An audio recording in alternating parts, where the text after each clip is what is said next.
വിശുദ്ധ കുരിശിൻ്റെ അടയാളത്താൽ ഞങ്ങളുടെ ശത്രുക്കളിൽ നിന്ന് ഞങ്ങളെ രക്ഷിക്കണമേ. ഞങ്ങളുടെ തമ്പുരാനെ, പിതാവിൻ്റെയും പുത്രൻ്റെയും പരിശുദ്ധാത്മാവിൻ്റെയും നാമത്തിൽ ആമേൻ.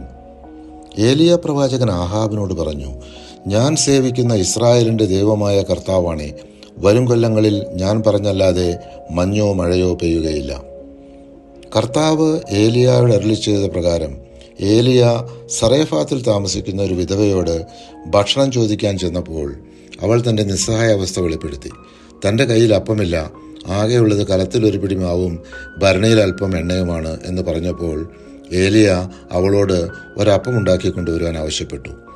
ഏലിയ പറഞ്ഞു, എന്തെന്നാൽ താൻ ഭൂമിയിൽ മഴ പെയ്യിക്കുന്നതുവരെ കലത്തിലെ മാവ് തീർന്നു പോവുകയില്ല, ഭരണിയിലെ എണ്ണ വറ്റുകയുമില്ല എന്ന് ഇസ്രായേലിൻ്റെ ദൈവമായ കർത്താവ് അരുളി ചെയ്യുന്നു.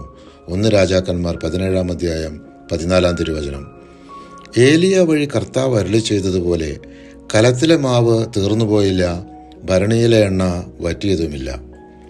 ആ വിധവയുടെ മകൻ മരിച്ചപ്പോൾ സങ്കടം സഹിക്കാനാവാതെ അവൾ കരഞ്ഞപ്പോൾ ഏലിയ ബാലൻ്റെ മേൽ 3 പ്രാവശ്യം കിടന്ന് കർത്താവിനോട് അപേക്ഷിച്ചു, എൻ്റെ ദൈവമായ കർത്താവേ, ഇവൻ്റെ ജീവൻ തിരികെ കൊടുക്കണമേ.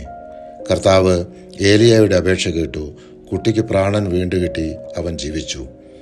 കർത്താവ് കൽപ്പിച്ചത് പ്രകാരം ഏലിയ ആഹാബിൻ്റെ മുമ്പിൽ ചെന്നു.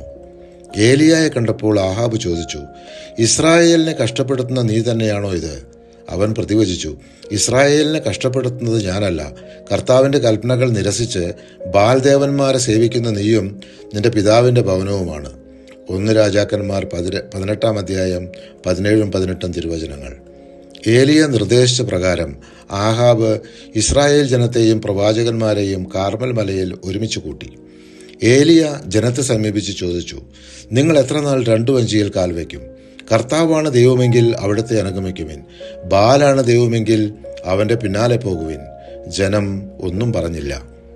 പരിശുദ്ധാത്മാവെ, തിരുവചനത്തിൻ്റെ അനന്തശക്തിയാൽ ആത്മാവിൻ്റെ ബലങ്ങളും ദാനങ്ങളും നൽകി തീഷ്ണതയാൽ ഞങ്ങളെ ജ്വലിപ്പിക്കണമേ. ആമേൻ.